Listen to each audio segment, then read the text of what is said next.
Assalamualaikum warahmatullahi wabarakatuh. Halo teman-teman, pada kesempatan kali ini, saya ingin mempresentasikan penelitian saya yang berjudul Identifikasi dan Klasifikasi Jenis Tari Daerah berdasarkan pose dengan Convolutional Neural Networks, atau dapat disingkat dengan CNN. Sebelum dimulai, perkenankan saya untuk memperkenalkan diri. Nama saya Hasbi Suhada, NIM 1701530098 dari Prodi S1 Teknik Informatika, Universitas Teguh Bang Semarang.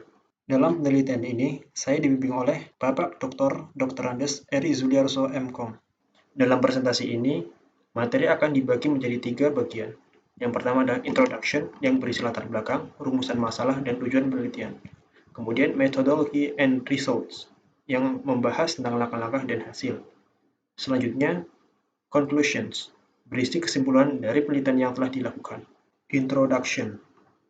Latar belakang dari penelitian ini adalah minat masyarakat terhadap seni pertunjukan, khususnya seni tari, dinilai kurang dibandingkan dengan jenis kesenian lainnya, sehingga dapat diketahui sebagian besar masyarakat, khususnya di kalangan pemuda, tidak mengenali tari tradisional yang ada di daerahnya sendiri. Kemudian untuk rumusan masalah, yang pertama adalah bagaimana menyusun dataset untuk post estimation. Kemudian bagaimana mendapatkan body key point dari gambar pos tari daerah. Selanjutnya, bagaimana menentukan parameter yang sesuai sehingga menghasilkan model dengan akurasi yang optimal. Yang terakhir adalah bagaimana hasil klasifikasi dari pose tari daerah. Kemudian tujuan penelitian, yang pertama dapat menyusun dataset tari daerah, kemudian dapat menggunakan model agar cocok dengan dataset yang dibuat. Yang ketiga, dapat mengimplementasikan model untuk deteksi dan klasifikasi tari daerah. Yang selanjutnya, dapat mengetahui parameter dan metode yang baik untuk menentukan tingkat keakurasian. Yang terakhir, mengetahui hasil deteksi dan klasifikasi tari daerah dari model yang telah dibuat. Section selanjutnya, methodology and result. Dalam methodology and results, saya sudah menyusun beberapa metodologi dan alur-alurnya. Yang pertama adalah retrieve data, yaitu mendapatkan dataset. Kemudian data preprocessing, yaitu melakukan preprocessing dataset agar mendapatkan landmark dan nilai klasifikasi yang optimal. Kemudian post estimation merupakan proses inferensi model dengan media pipe menggunakan arsitektur blast post untuk mendapatkan landmark. Selanjutnya, setelah post estimation, maka akan menghasilkan data annotation. Dari data annotation tersebut harus dilakukan annotation preprocessing untuk menghapus outliers.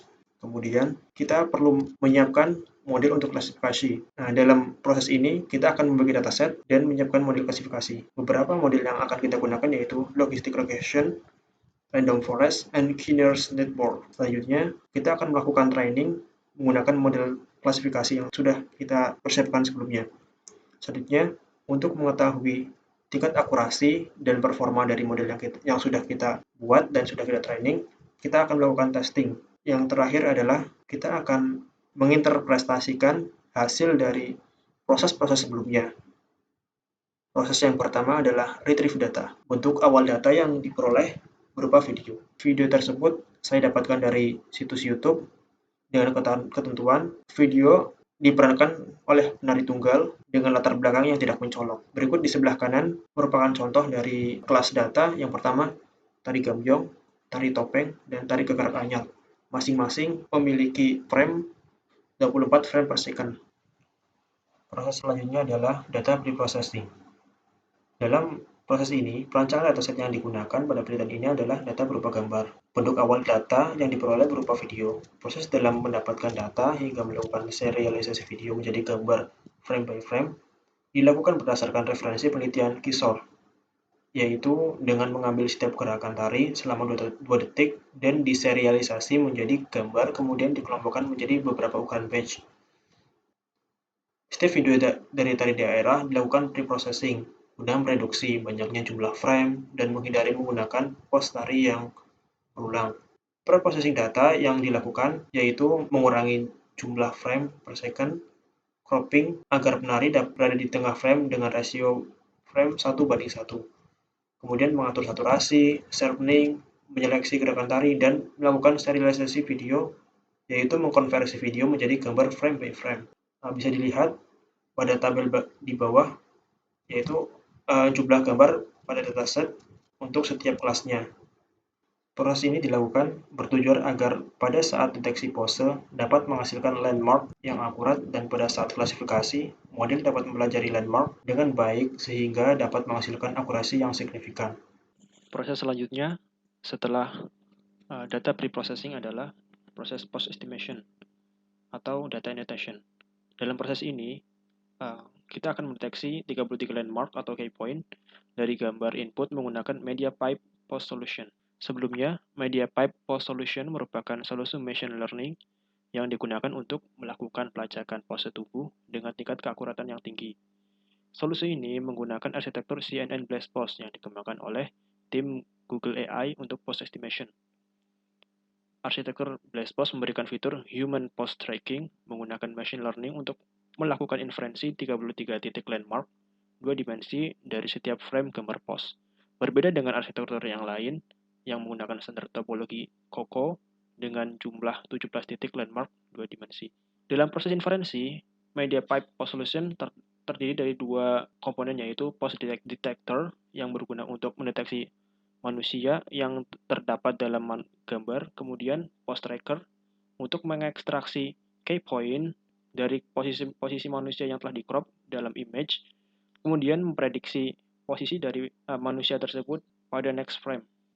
Post detector dari frame side ini dapat memprediksi pos di frame selanjutnya. Jika pos dideteksi, pos detektor tidak akan dijalankan kembali dan akan selalu menggunakan hasil post tracker. Jika tidak terdeteksi, maka akan menjalankan detektor pos kembali untuk menginisialisasi ulang pelacakan pos. Pos detektor dapat memprediksi posisi pos pada frame saat ini untuk frame berikutnya.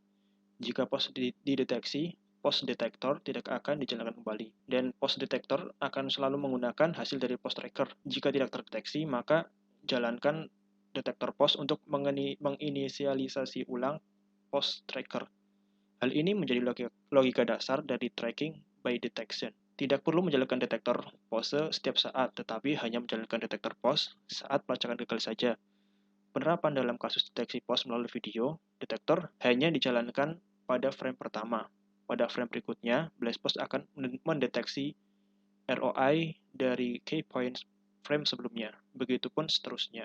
Bisa dilihat pada gambar sebelah kanan atas merupakan topologi dari BLASTPOS. Dan di bawah merupakan diagram inferensi pipeline dari BLASTPOS.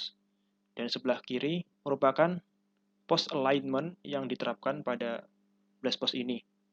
Dalam mendeteksi manusia, alih-alih mendeteksi full body, mereka menggunakan on-device face detector yang sudah mereka kembangkan sebelumnya sebagai proxy untuk mendeteksi orang.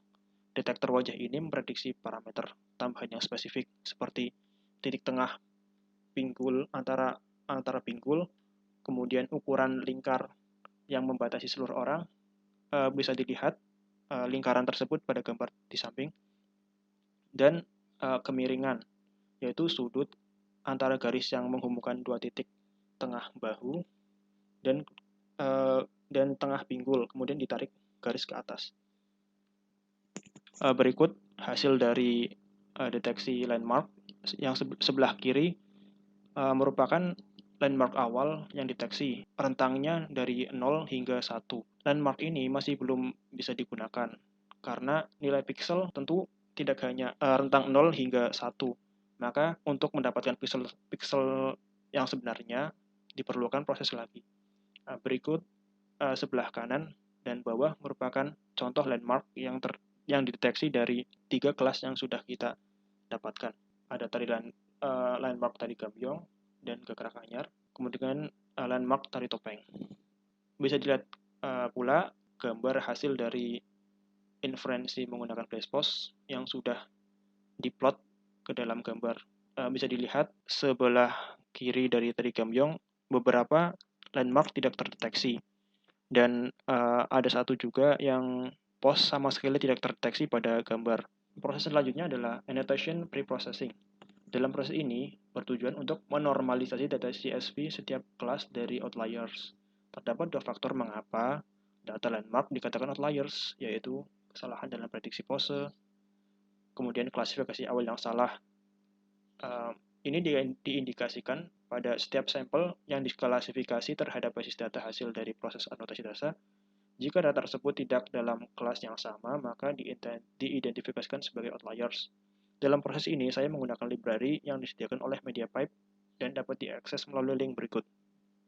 Bisa dilihat jumlah outlier yang terdeteksi dan di bawahnya contoh data outliers.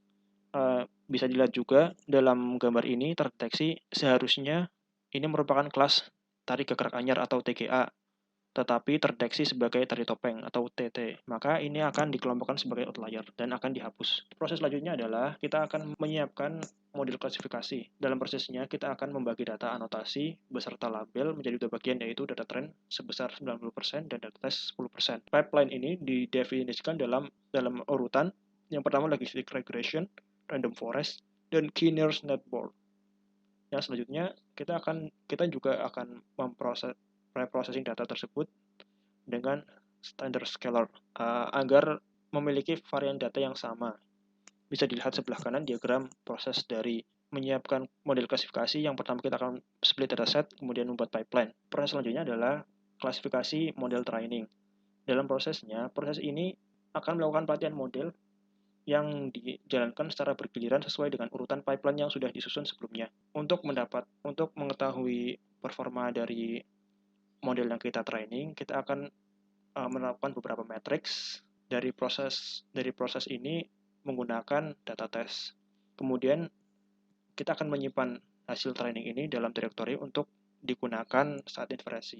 Dapat dilihat sebelah kanan diagram proses dari training. Pertama kita menyiapkan dataset, kemudian kita melakukan training melalui pipeline dengan urutan logistic regression, random forest, dan k-nearest network.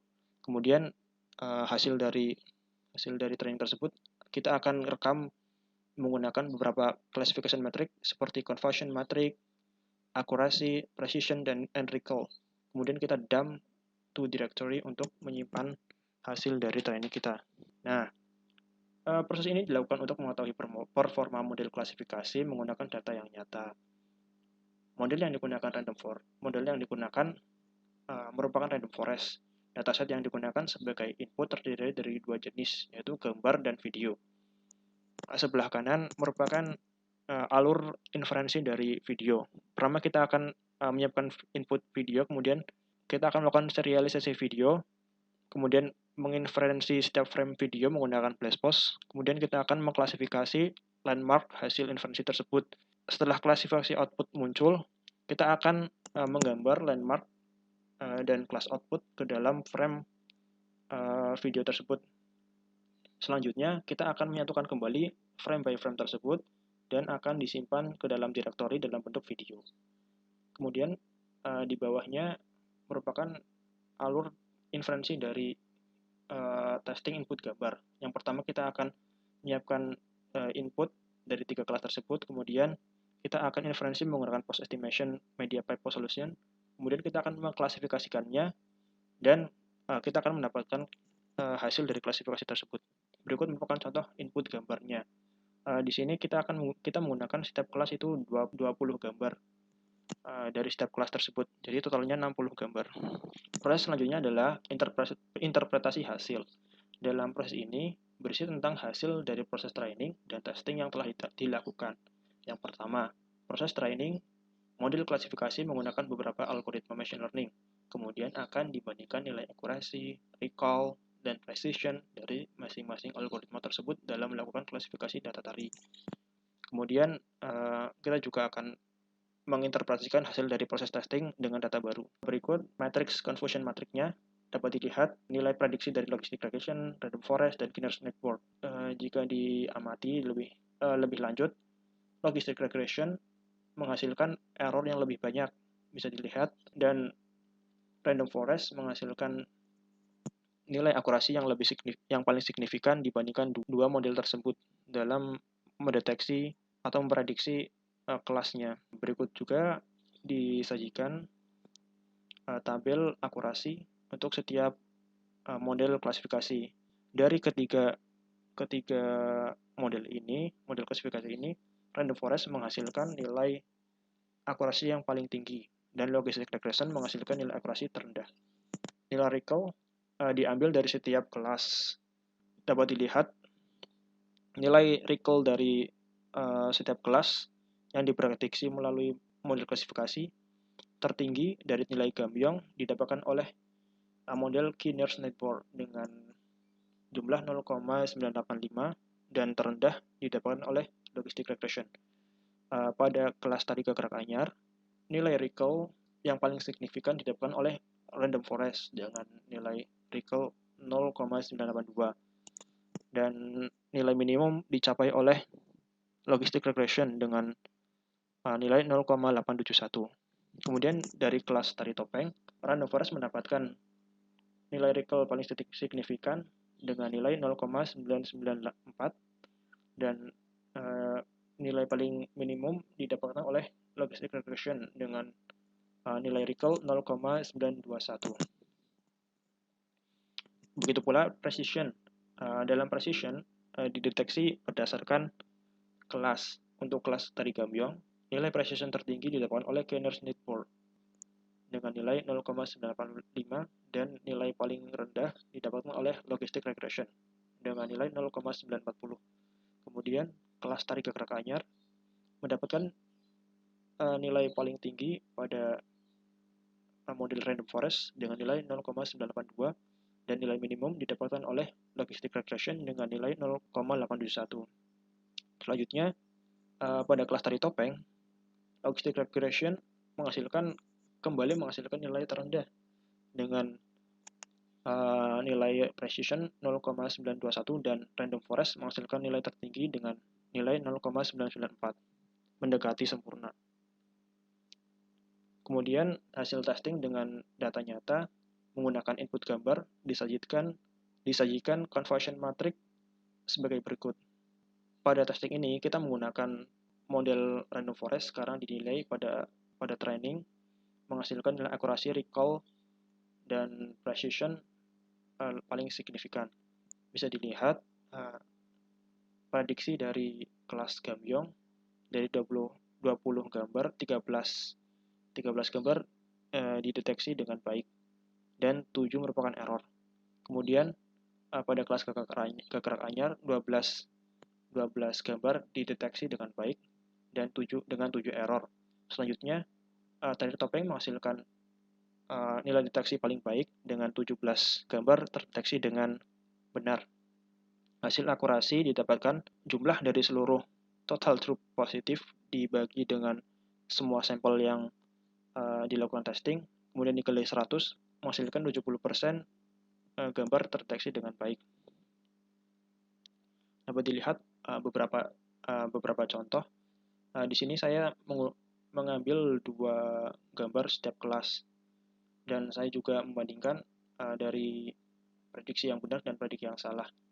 Begitu pula dengan hasil testing dari video, dapat dilihat beberapa prediksi mungkin tidak akurat seperti gambar sebelah kanan tersebut dideteksi sebagai tari gerak anyar, padahal pada ground truth-nya merupakan tari Gambiong. Berikut pun ditampilkan hasil inferensi video tari gerak anyar dan tari topeng. Selanjutnya merupakan kesimpulan dari penelitian yang telah dilakukan. Kesimpulan yang dapat diambil dari penelitian ini adalah dataset yang dibangun dapat digunakan untuk pose estimation dan klasifikasi pose. Sistem yang dibangun dapat mengklasifikasikan tari daerah berdasarkan pose. Selanjutnya, proses pengujian sukses dilakukan dengan model yang sudah dirancang menggunakan 2 tipe inputan, yaitu gambar dan video. Hasil dari proses pengujian klasifikasi dengan data tes menggunakan logistic regression, random forest, dan KNN menghasilkan nilai akurasi yang signifikan berkisar dari 90% hingga 98%. Hasil uji dengan data tes nyata berjumlah 60 gambar dengan setiap kelas terdiri dari 20 gambar. Diperoleh tingkat akurasi yang cukup baik, yaitu 70%. Kemudian dapat diketahui, ketidaktepatan dalam klasifikasi pose disebabkan oleh kemiripan gerakan tari daerah. Contohnya, pada tari Jawa terdapat gerakan dasar ulap-ulap. Kebanyakan dari tari Jawa menerapkan gerakan tersebut. Selanjutnya, faktor kesuksesan lain dalam klasifikasi gerakan tari adalah gerakan yang dideteksi memiliki ciri khas tersendiri yang menjadi identitas tari tersebut. Terima kasih. Sekian presentasi dari saya. Wassalamualaikum warahmatullahi wabarakatuh.